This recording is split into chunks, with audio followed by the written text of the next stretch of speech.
Chapter 6 का question number 26 देखो, जो कि आरबीएससी के मेन एग्जाम 2022 और 2015 में पूछा गया है। क्या है question? Draw a level diagram of position of endocrine glands in human beings. ठीक है, यानी कि एंडोक्राइन ग्लैंड्स की जो लोकेशन होती है वो हमारे को इसमें बतानी है। ठीक है, वैसे इसका एक्सप्लेनेशन जो है आपको क्वेश्चन नंबर 15 में बता दिया गया है कि कौन सी ग्लैंड जो है वो कहाँ पर लोकेटेड होती है। इसके अलावा अगर हम बात करें तो देखो, पीनियल ग्लैंड, पिट्यूटरी ग्लैंड और हाइपोथैलेमस। ठीक है, पीनियल ग्लैंड जो होती है वो पिट्यूटरी ग्लैंड के जस्ट पास में होती है।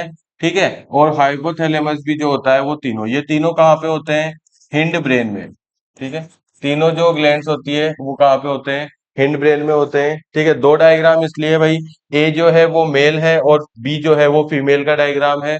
बाकी सारी ग्लैंड जो होती है वो सेम होती है, आप देख सकते हैं, हाइपोथैलेमस, पीनियल और पिट्यूटरी ग्लैंड, तीनों ग्लैंड जो है वो दोनों में ही कहाँ रहेगी? हिंड ब्रेन में रहेगी। इसके बाद मैं बात करूं थायराइड ग्लैंड की, तो थायराइड ग्लैंड जो होता है वो कहाँ पे होता है? नेक, गले में। ठीक है, जो हमारा थ्रोट होता है वहां पे क्या होती है? थायराइड ग्लैंड होती है।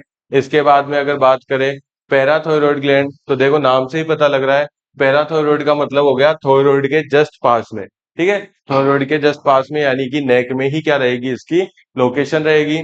इसके बाद में बात करें थाइमस, थाइमस जो ग्लैंड होती है वो हमारी जो विंड पाइप होती है उसके लास्ट में होती है, यानी कि ट्रैकिया, रेस्पिरेटरी सिस्टम हमने पढ़ा था वहां पे, तो यहाँ पे क्या रहेगी? ये थाइमस ग्लैंड रहेगी। इसके बाद में अगर मैं बात करूं पेनक्रियाज की, तो पेनक्रियाज जो ग्लैंड है वो रहती है हमारी कहाँ पे? नियर स्टोमक, नियर स्टोमक, पेट के जस्ट पास में रहती है। स्टोमक के पास में कौन सी ग्लैंड रहती है? Pancreas gland. ठीक है, और उसके बाद में अगर एड्रिनल ग्लैंड की बात करें, तो एड्रिनल ग्लैंड जो रहती है वो above both the kidneys, above kidneys के अबाउ रहती है, किडनीज जो होती है उसके ऊपर होती है। ये देखो, एड्रिनल ग्लैंड जो आपको बता रखी है वो किडनी के ऊपर बता रखी है, और ये जो पेनक्रियाज है वो क्या रहेगी? नियर स्टोमक रहेगी। तो इसमें क्या रहता है? देखो, जो स्टोमक होता है वो हमारे बॉडी के आगे वाले पार्ट पे रहता है, और जो किडनीज होती है वो बैक साइड में रहता है। ठीक है, तो इस तरीके से ये आपको एक ही जगह पर दिख रहे हैं। पेनक्रियाज हो जाएगा आगे वाले पोर्शन में, और एड्रिनल ग्लैंड हो जाएगी कहाँ पे? पीछे वाले पोर्शन में। इसके बाद में आती है टेस्टिस, जो कि मेल में भी कहाँ पे रहते हैं? एब्डोमेन एरिया में। क्या बोल सकते हो आप?